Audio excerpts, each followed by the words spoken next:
especially this next person. Sam Charney is a true LGBTQIA plus activist, youth activist. They use theater and art as a vessel for social change, so let's hear it for Sam.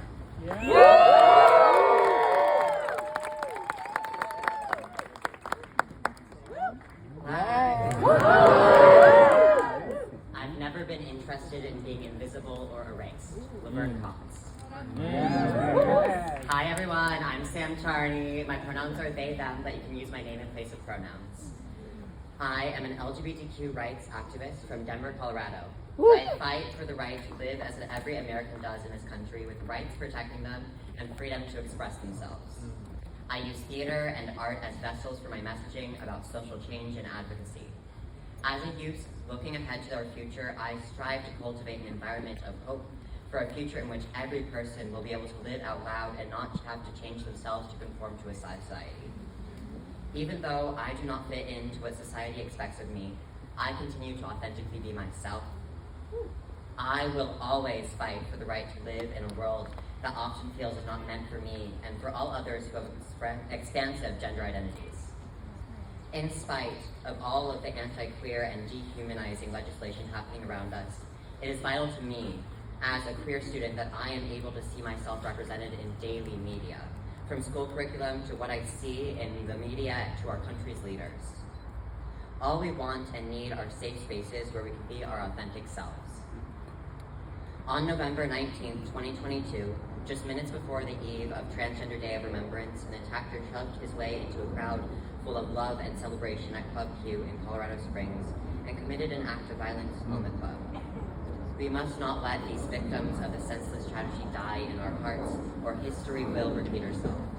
So let's say their names: Raymond Green Vance, Daniel Aston, Derek Rump, Kelly Loveling, and Ashley Popp.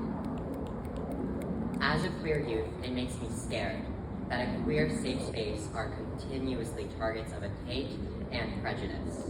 I'm scared for the future because in a few short years, I will be on my own in the world, and I should not have to be scared to enter places of queer safety and celebration with the thought in the back of my head that I could have my life taken away from me at any moment because of a person with an idea and a gun. It is outrageous that a single person can decide that just because someone was born queer and is comfortable enough to celebrate their identity, they do not deserve to live. This fall, I'll be a senior in high school. I have started to explore and apply to colleges. It is deeply saddening to me that I have to eliminate college programs that may be perfect fits for my educational and creative interests because they happen to be in one of the 19 states, that's almost half of the United States, that have decided that I do not exist as a human and my identity is not valid. I believe that all students should have equal access to education and not have some people's closed-minded opinions negatively affect where they're able to attend school. Even in these overwhelming moments of fear and hate, I have hope for the future. I hope that we will all be able to live in a world that values and validates identities of all people.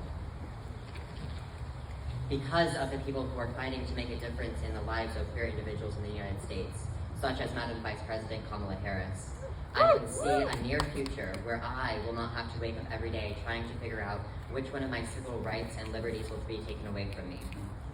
Thank you so much for fighting for me and my queer peers to be able to live and thrive and be able to show up as our proud, authentic selves. As a person that cannot yet vote, it is crucial that my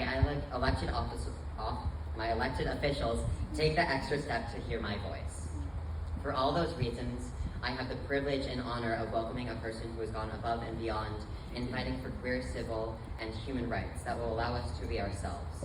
Madam Vice President Kamala Harris.